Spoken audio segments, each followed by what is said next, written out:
High বন্ধুরা, কেমন আছো? আশা করছি ভালো আছো। অয়ন্তিকা ব্লগে সবাইকে স্বাগত জানাই। 23শে জানুয়ারি আমার বোনের বিয়ে ছিল, আর সেই বিয়ের ভিডিওগুলো তোমাদের সাথে শেয়ার করছি। একটু লেট হয়ে গেল, কিছু করার নেই, অনেক কাজকর্ম সেরে তোমাদের সঙ্গে ভিডিওগুলো শেয়ার করছি। কারণ সবকিছু তোমাদের সাথে শেয়ার করি, তাই ভিডিওগুলো এখনই তোমাদেরকে আপলোড করে দিচ্ছি। ঘুমাচ্ছে, আম্মাকে রেখে দিয়ে এখন যাবো। অনেক ভোরবেলায় আমরা রেডি হয়ে বেরিয়ে পড়েছিলাম, মাদের বাড়ি যাবো। আর এদিকে অয়ন্তিকাকে ডাকছিলাম, অয়ন্তিকা ঘুম ভাঙছিল না, তাই ওকে রেখে দিয়েই আমরা চলে গেছিলাম।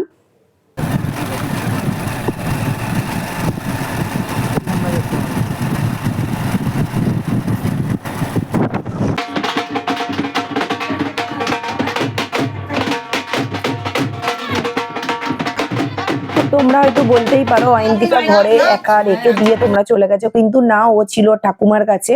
তারপরে এখানে আমরা মাদের বাড়ি এসে দেখছি এখানে বাজনা এসে গেছিল, আর এদিকে ভাই বাজি ফাটাচ্ছিল।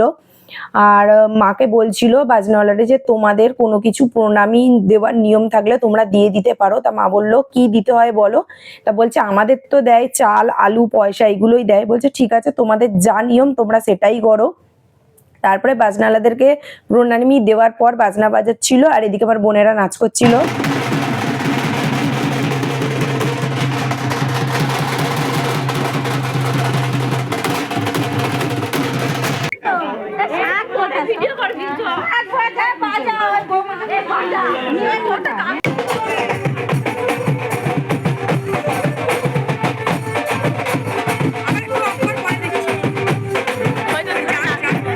ভোরবেলা সবাই মিলে বরণডালা নিয়ে বোনকে নিয়ে চলে গেছিলাম স্নান করাতে।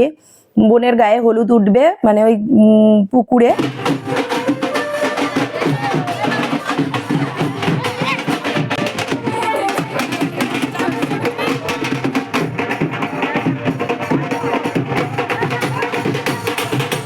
এখানে দেখো আমার বোনেরই বিয়ে, আর ওই নেচে পাগল হয়ে যাচ্ছিল। সবাই খুব হাসছিল, আনন্দ করছিল। যাই হোক,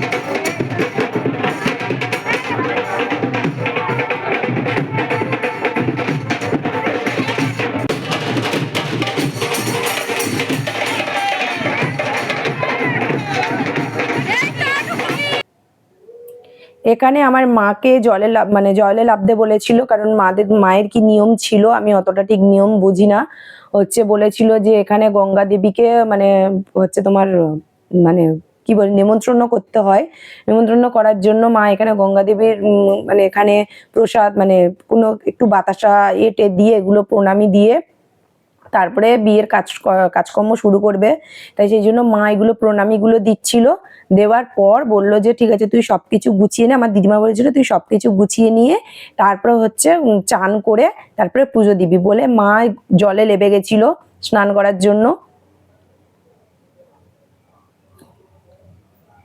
আর এখানে সত্যি কথা বোনের বিয়ে নিয়ে খুব এক্সাইটেড ছিলাম যে কি কি করব না করব। কিছু কিছু জিনিস হয়েছে, আর কিছু কিছু জিনিস একটু মার খেয়ে গেছে। যাই হোক, কিছু করার নেই, একা হাতে সবকিছু করতেই হবে। সেজন্য যাই হোক, সবাই মিলে কিছু না হোক আনন্দটা সবাই করতে পেরেছে। আর আমাদের তো যে টিমটা ছিল আমরা পিসি, বন্ধুরা, মামিরা, যেসব আমরা বন্ধু বান্ধব ছিল তারা তো খুবই আনন্দ করেছিল।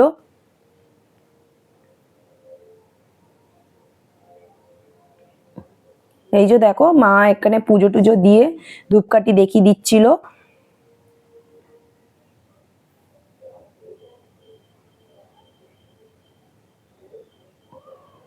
তারপরে গঙ্গা দেবীকে প্রণাম করে ওই ওই জিনিসগুলো ভাসিয়ে দিতে হয়। মা ওখানে প্রণাম করে ভাসিয়ে দিচ্ছিল।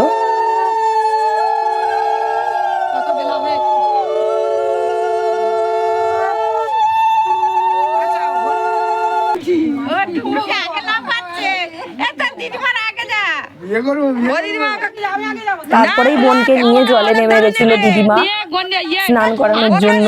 সামনে নিয়ে তারপরে আঁক কাটো। আমার ঘটিটা ওর কাছে ওই আঁকের মধ্যে কিছু না, সে বলে আঁকের মধ্যে করবে তো।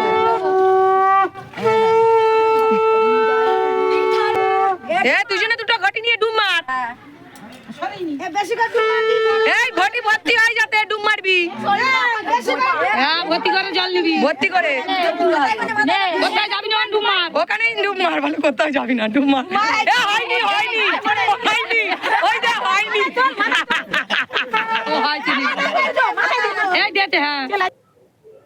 তারপর ওদের সবাই মিলে উঠে গেলে আমাকে বলেছিল বরণ করতে, কারণ আমারই স্নান করার কথা ছিল, কিন্তু যেহেতু আমার কোমরে একটু প্রবলেম দেখা দিচ্ছে, ভোরবেলা স্নান করা যাবে না, তাই দিদিমাই স্নান করেছিল বোনকে নিয়ে। আর এখানে আমাকে বলছিল এবার নুড়িটা ছোঁয়া, হাতটা সোজা কর। হ্যাঁ না বলো কি না বলুক না, মনে মনে বলতো, শুনবে না কি আমরা শুনবে তো।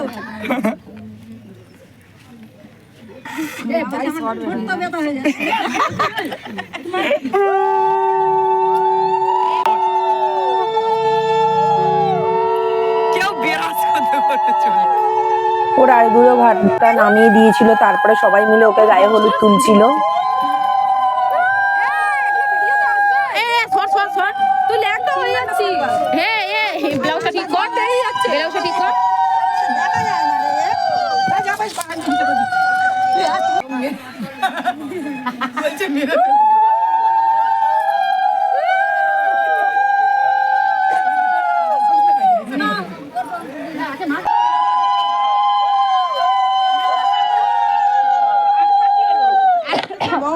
তারপরেই আমাকে দিদিমা বললো, তুই যখন স্নান করিসনি, কাপড় চোপড় ছেড়েছি? বললাম হ্যাঁ, সবই কিছু করে এসেছি।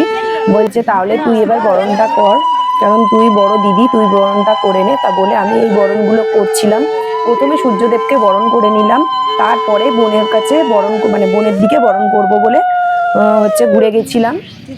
আর বরণ আর কি দেখাবো, তাও অল্প স্বল্প করে ভিডিওটা দিয়েছি, কারণ দেখতে ভালো লাগবে। পার্ট টু বাই পার্ট দেখালে দেখতে ভালো লাগবে, আর ভিডিওটা বন্ধুরা অনেকটাই বড় হবে। সেই জন্য আমি পার্ট 1 বিয়ের ভিডিও পার্ট 1 পার্ট 2 করে দেব। তোমরা একটু ম্যানেজ করে নিও, কারণ নইলে অনেক বড় ভিডিও হয়ে যাবে আর দেখতে ভালোও লাগবে না। তারপরে এই বরণ করে নিয়ে তারপরে আমরা সবাই মিলে আবার বোনকে নিয়ে বেরিয়ে গেছিলাম বাড়িতে যাব বলে। আবার নাচতে নাচতে সবাই মিলে চলে গেছিলাম বাড়ির দিকে।